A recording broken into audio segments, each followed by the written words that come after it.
Hello and welcome to my channel. There are many types of different witches, but in this video today, I'm going to focus on 6 types of witches.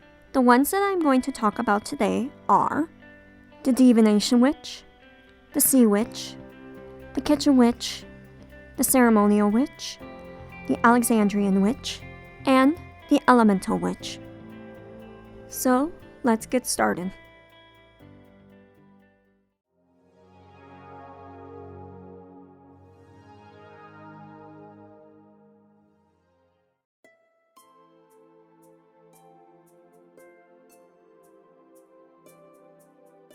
Divination witches focus primarily on divinational practices.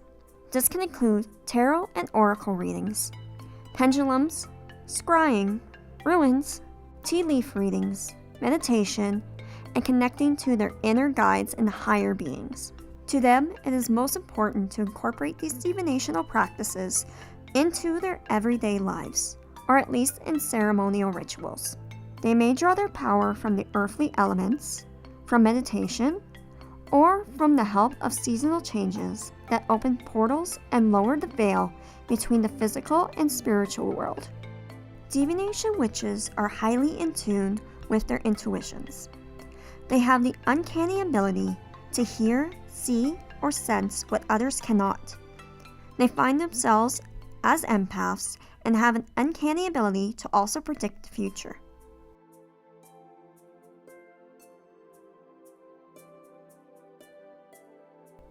They are solitary witches that honor a deep connection to the interplays between the land and the sea. They are very in tune with the magic of the moon, since it has a dynamic relationship with the tides of the ocean and large bodies of water. This is where they draw much of their ritual inspiration from.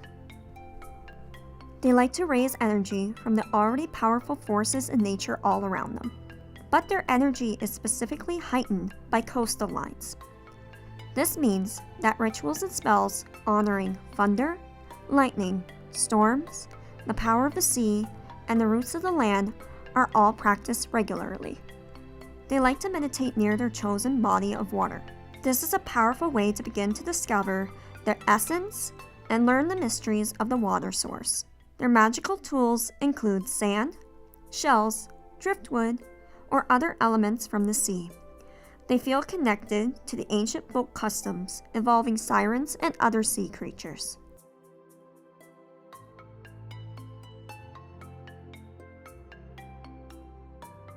This type of witchcraft is rooted in making and preparing a meal for sacred and magical occasions. Their stoves or their counters are their altars, and their tools include fresh ingredients, herbs, spices, and their utensils. And their techniques and spells are their recipes. When they shift their perspective on food preparation and consumption, they can turn something ordinary into something extraordinary. And the people that they are cooking for will reap the benefits of this. Every meal prep becomes a magical activity for them. The Kitchen Witch is a new name applied to an old set of customs. As of now, they are probably the most common type of modern-day witch worldwide.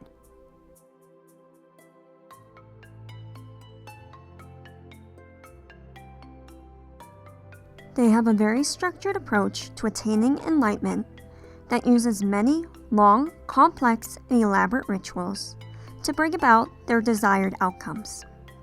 This practice is often called high magic and is highly ritualistic. It draws its ritual from writings dating back from far in history. Their rituals are performed to invoke or call upon spirits of the other planes of existence to assist in their desired outcomes here within our own realm. There are many old occult teachings that are based around ceremonial magic.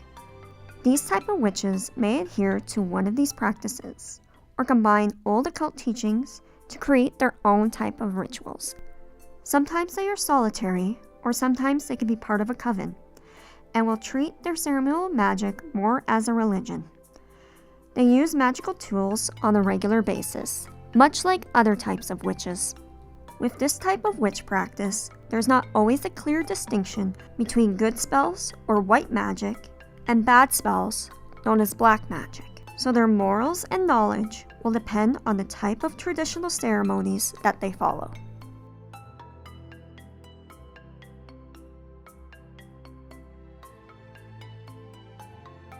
They celebrate the powers and presence of both masculine and feminine energies, and work with both equally during the rituals to a large extent. It places emphasis on the polarities between the gods and the goddesses' energies. Alex and Maxine Sanders are the founders of the Alexandian witchcraft. This type of witchcraft shares much in common with the Gardnerian witchcraft. Their covens have initiations as a rite of passage, and a degree system which consists of 3 different levels. The male priests initiate the new female members, and the female priestess initiate new male members, but they must be at a minimum of a 2nd degree to do so. Only a 3rd degree witch can grant a level to another who is already a member of the group.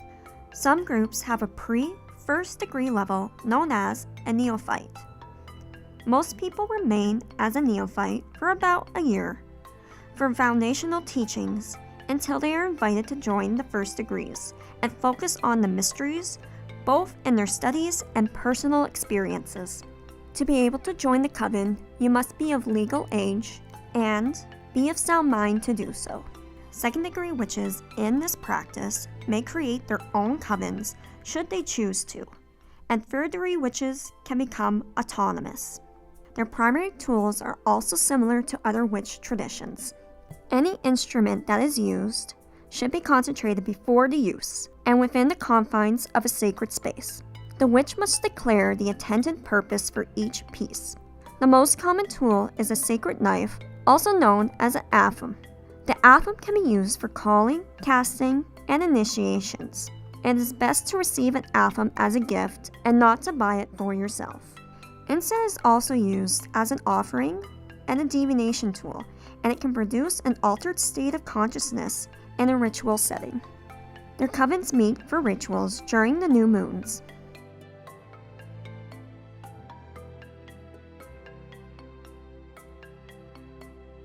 Elemental witches invoke the elemental energies, which include fire, earth, air, and water.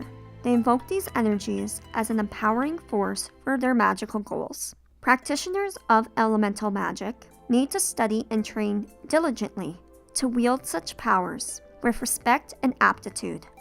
This is because the elements are not spirits who can be ordered around casually. During the rituals or spells, the witch will make a request rather than a demand for assistance. The elements are neutral by nature. Such energies can be used for good or evil, and sometimes they can rage out of control when someone isn't suitably trained or prepared to deal with them. This is why the witch avoids working with these powers when they are personally angry or feeling negative. That tends to be a recipe for disaster. Elements also have associated colors, directions, stones, and plants. Using tools that are suitable to a specific element improves the overall effect of the workings. These type of witches typically specialize in one specific spirit, often taking years to reach proficiency. Those who work in this manner often avoid utilizing the opposite element in any form of their magic. An example of this would be a fire witch would never use any water in their magic. Some elemental witches will also work with unusual energies that are not part of the 4 main elements, such as wood, metal, ice, and cold, or electricity and lightning. Each witch will focus on the traditional characteristics for the element that they choose. There is no right or wrong way in how the witches choose an element. It boils down to what is most meaningful to that specific witch. They do not limit their use of elements just to elemental beings. The symbolism and energy of the elements have an important role in rituals, in spells, and also their charms and potions. Whatever witch type you choose, it should resonate deeply with you. Each witch has their own unique practices and rituals. Thank you for watching my channel. Make sure to click the subscribe button, click the like button, and hit the notification button so you never miss a new video.